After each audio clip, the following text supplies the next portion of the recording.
Bienvenidos al repaso de la guía de estudio de la Biblia del libro de Isaías. Hoy ya tenemos nuestro séptimo encuentro bajo el título La derrota de los asirios. Pero queremos invitarte a que si estás disfrutando de este material puedas compartirlo con tus amigos, con tus familiares y con aquellos que vos sabés que están necesitando un acercamiento a Dios. Este es un programa hecho por la Facultad de Teología de la Universidad Adventista del Plata y espero que vos también puedas estar disfrutando tanto como nosotros. Bienvenidos.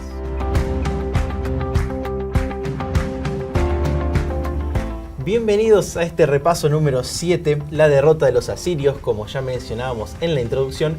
Y hoy tengo a dos grandes profesores de los cuales tuve el gusto de tener clases y quería saludarlos. Pastor Plain, ¿cómo le va? ¿Cómo estás? Un placer. Qué bueno.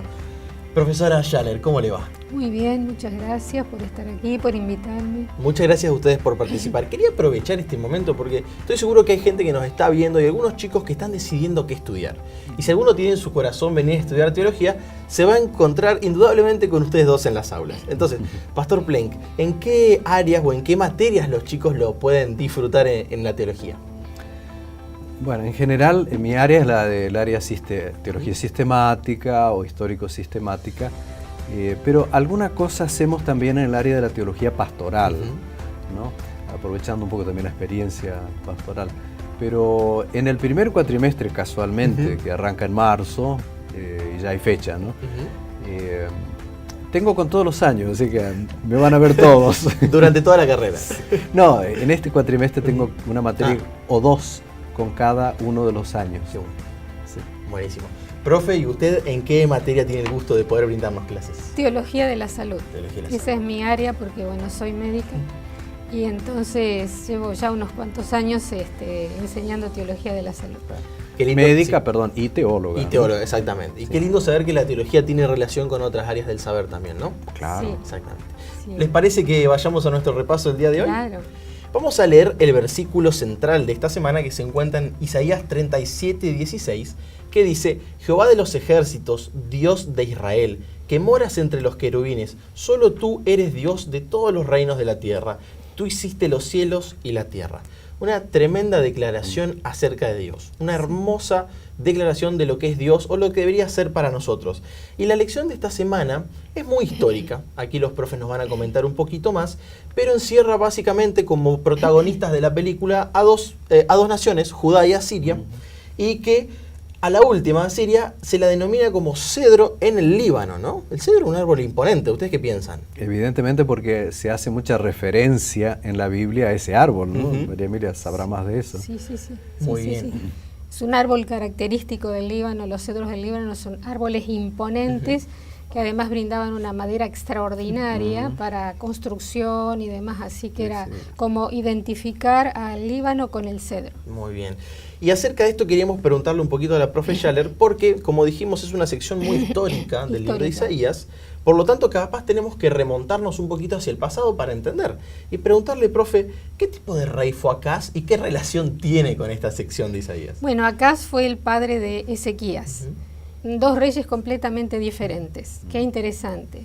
Acaz realmente lo hemos estudiado en la lección 3 y en Isaías 7, también frente a la crisis, pero en este caso era el reino del norte, Israel y Siria.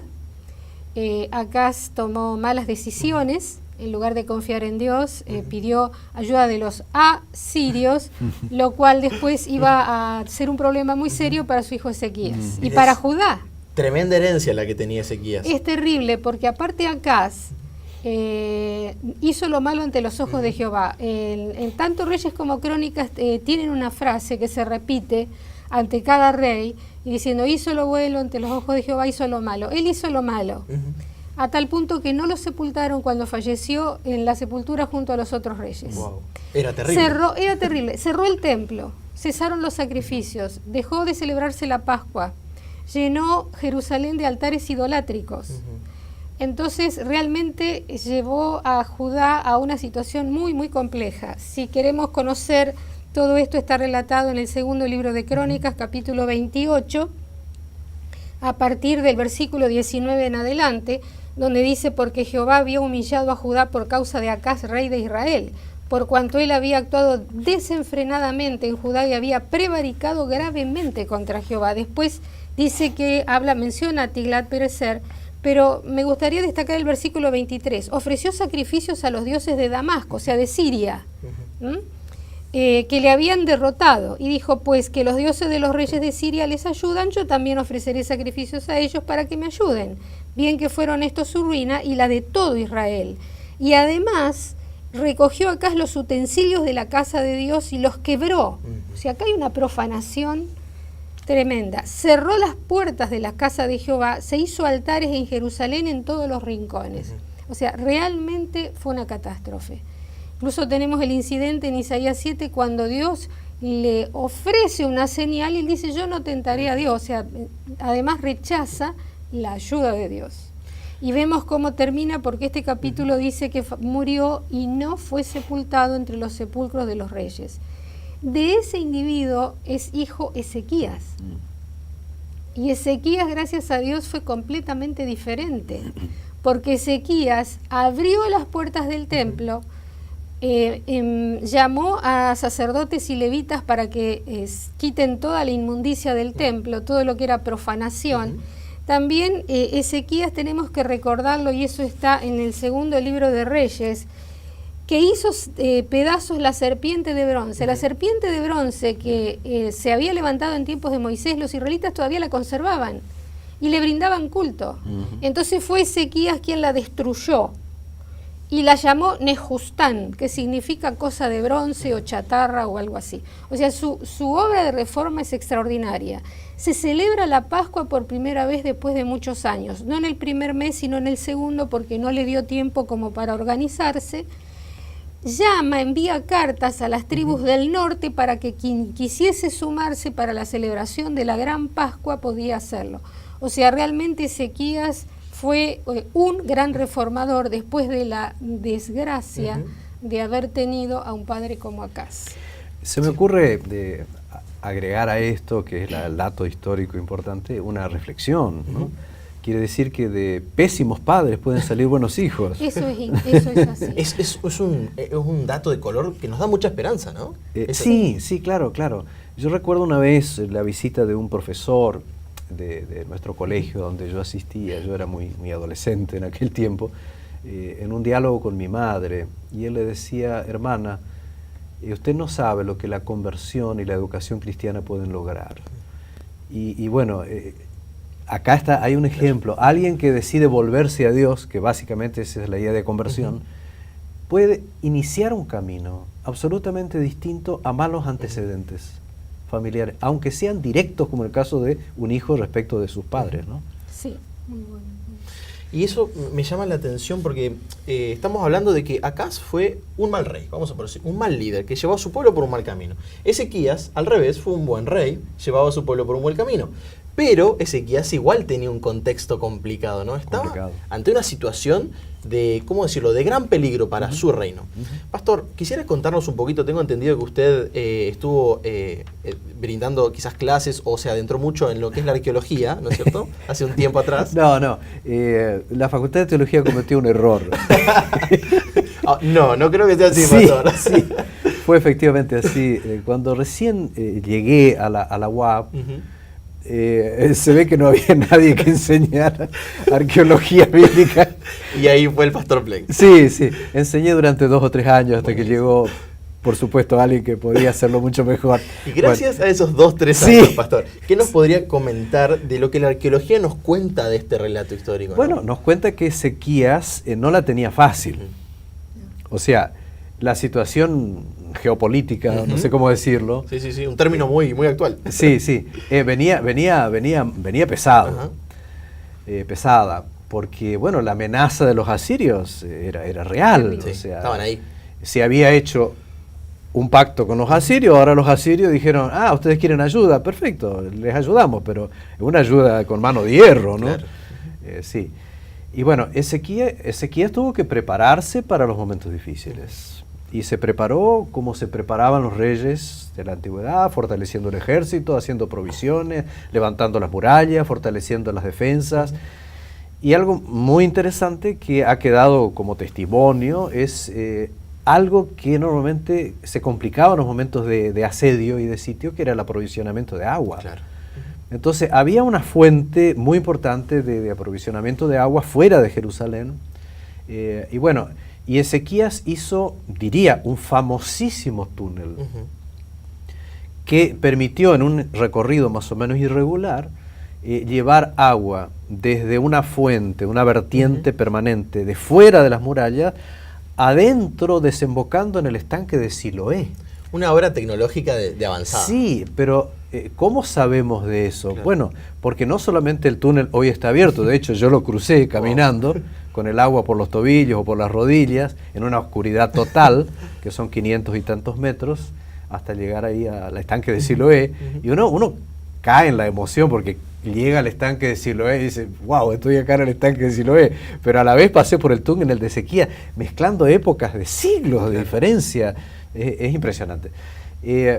Iba a decir que los arqueólogos, cuando desenterraron, ¿no?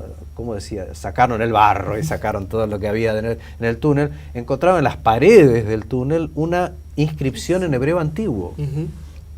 Y esa inscripción, que está hoy en el Museo de Estambul y que la gente puede ir y visitar, cuenta cómo se hizo el túnel. Y es un relato muy pintoresco, porque dice que los que trabajaban con los picos, después me ayudas, ¿no? Con los picos y qué sé yo, trabajaron desde las dos puntas, hasta que se encontraban en el medio, y dice hasta que chocaron pico con pico, ¿no? Así dice la sí, inscripción, wow. Sí. Entonces, Qué detallado. exacto, bueno. Evidencias históricas, reales, arqueológicas, de que este relato es maravilloso, ¿no, profe? Es extraordinario, Sí. es extraordinario. Tenemos aquí un problema muy grave, que era el asedio, por así decirlo, o una guerra inminente. Sí. Pero acá el pastor Plenk acaba de mencionar que Ezequías hizo humanamente lo necesario, ¿no? Y yo me planteaba que Ezequías haya hecho lo humanamente lógico. ¿Eso quería decir que él no confiaba en Dios? Hizo las dos cosas. Nosotros tenemos que trabajar y confiar, ¿no es cierto? No tenemos que orar y quedarnos cruzados de brazos. Entonces, él preparó el ejército, él hizo la provisión de agua, porque si el asedio duraba mucho tiempo, el tema era el agua. Pero después también en Isaías capítulo 37 tenemos cuando él acude al templo. Claro. Sí, realmente, o sea, una demostración de fe muy grande, porque hay que ver que Sennacherib empezó a avanzar por todo Judá. No, y estaba cerquita. Estaba en Laquis. Cerquita. A las puertas. Laquis está a 48 kilómetros de Jerusalén hacia el sur-oeste. Claro. Está bien que en esa época parecía una gran distancia, pero era relativamente cerca, ¿no? No, claro, Pero y los era carros eran veloces en Claro. aquel tiempo también. No, y, era un imperio creciente, voraz, muy cruel. Precisamente los asirios pasaron la historia por la crueldad con la que trataban los cautivos. Entonces realmente la amenaza era tremenda.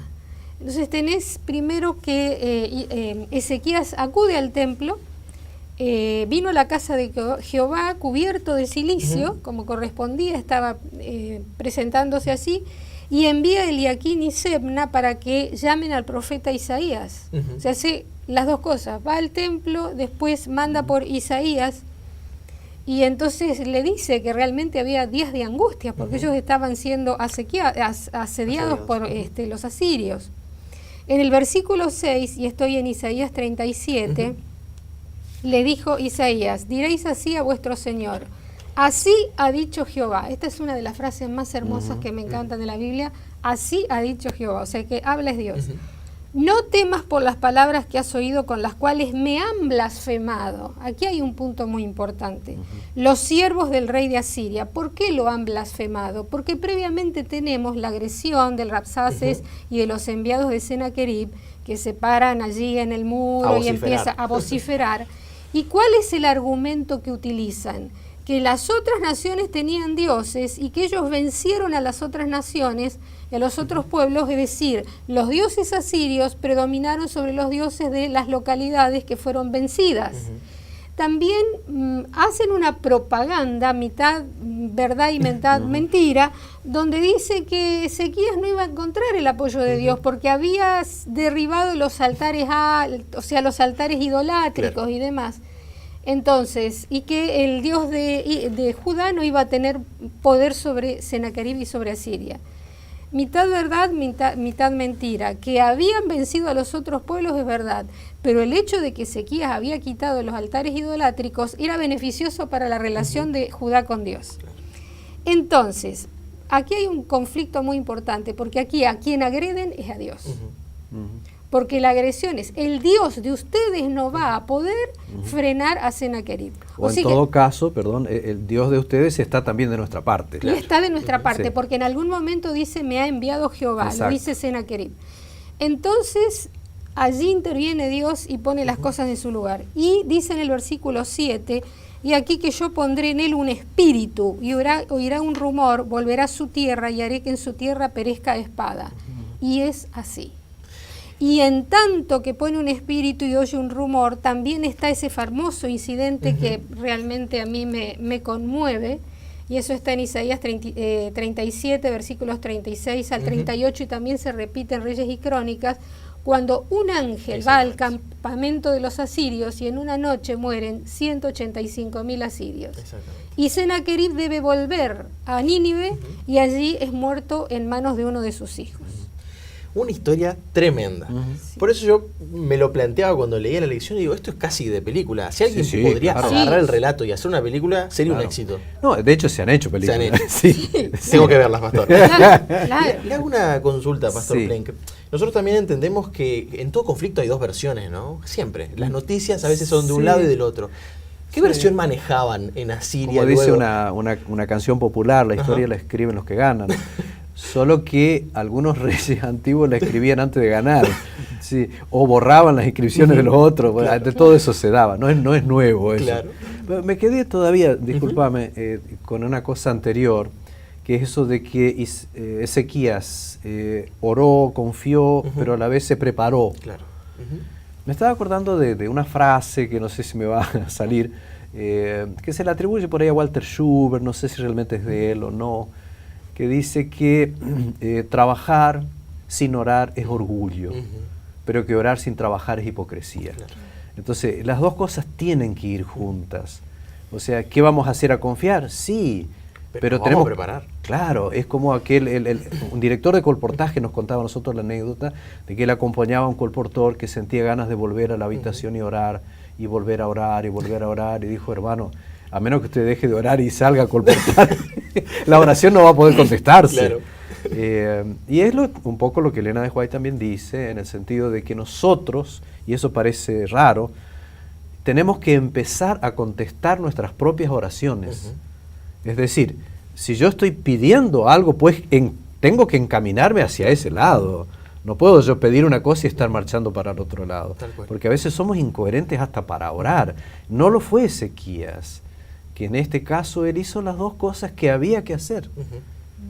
Bueno, en fin, me decías de los dos relatos. Sí, el tema es el siguiente. En el siglo XIX, a mediados del siglo XIX, algunos, qué sé yo, jóvenes diría, casi aventureros, se fueron a la zona de Asiria, y particularmente estoy pensando en Austin Henry Layard, que era realmente un joven, que después se transformó en arqueólogo. Él trabajó 5 años en Nínive y descubrió restos en relación con 5 reyes asirios, entre ellos Sennacherib. Y es muy interesante porque se encontró un palacio, pero enorme, enorme, de Sennacherib, un palacio fantástico que Sennacherib había edificado en Nínive, y él encontró una cantidad enorme de textos cuneiformes, que es la forma como se escribía en aquel tiempo, sobre tablillas de arcilla. Todo eso fue a parar al Museo Británico, porque él era inglés, ¿no es cierto? Y bueno, no voy a hacer toda esa historia.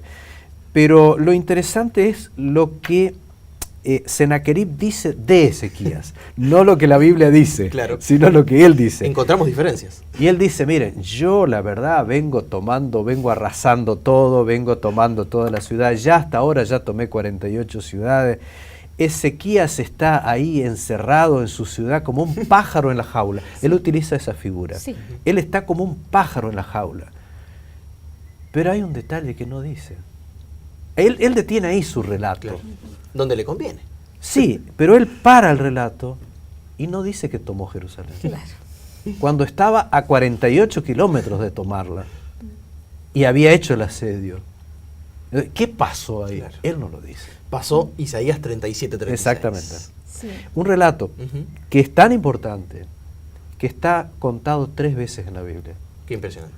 Ujú. Sí, sí, que por algo. Claro, por algo hay tanta... Sí. 3 veces es un énfasis. Sí. En Claro, 3 énfasis. libros, en 3 libros diferentes. Qué lindo. Sí, me gustaría también Ujú. destacar, volviendo al tema de que es quien ahora dice me han blasfemado es Dios, Isaías 37, o sea, el Rabsaces vuelve a agredir, Ezequías vuelve a entrar al templo y estamos en el versículo 14, toma las cartas en mano de los embajadores y las leyó y subió a la casa de Jehová, nuevamente, o sea, lejos de volver para atrás, es un ejemplo para nosotros, ¿no es cierto? No lo paralizó el miedo como a veces nos pasa a nosotros, sino que sigue con eso de confiar Y en el Señor. simbólicamente, él al poner las cartas o él está dejando su crisis, su problema en las manos de Dios. Qué lindo. Es decir, Señor, Ujú. este problema ahora es tuyo. Yo no puedo hacer más.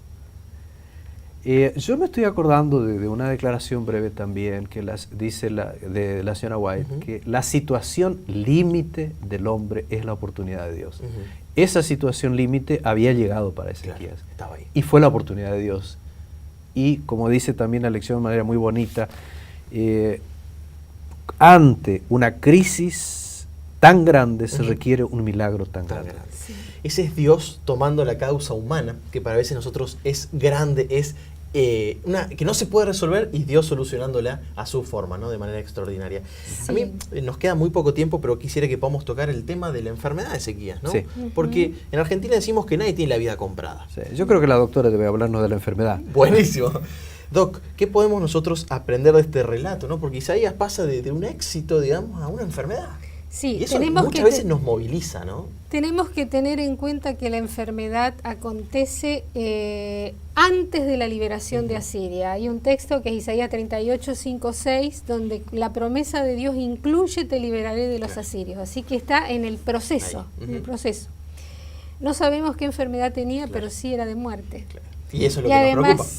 sí, a todos, porque si nos gustase la muerte no estaríamos sanos de nuestra cabeza, porque Dios nos creó con vocación de vida.